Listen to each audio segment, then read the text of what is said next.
রাসূল তো এতিমদের সর্দার। পৃথিবীর কোন এতিম যেন বলতে না পারে নবীজি আমার ব্যাপারে কি বলবেন, আমি তো এতিম মানুষ, আর তিনি আমার ব্যাপারে কিভাবে আমার দরদ বুঝবেন। নবীজিকে আল্লাহ পাক কেমন এতিম বানালেন, সমস্ত দুনিয়ার এতিমদের সর্দার বানালেন।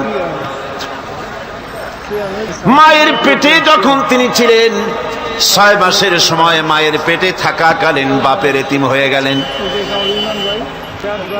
যখন প্রসব বেদনা শুরু হয়েছে মায়ের, দুনিয়ায় যখন তিনি আসবেন, হযরতে আমেনা ঘরের ভিতরে বসে তার অবস্থাটা কি?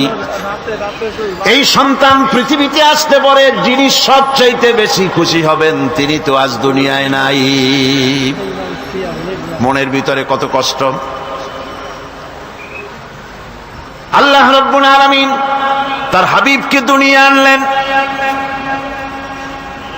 রাসূলের দাদা ঘরের সামনে তাঁবুর সামনে দাঁড়ায়া তায়েফ থেকে আগত সাদিয়া গোত্রের লোকদেরকে বলতেছেন, এই ঘরের ভিতরে একটা এতিম বাচ্চা আছে, বেশি টাকা কড়ি দেওয়া যাবে না, যদি দয়া হয় নিয়ে যাও।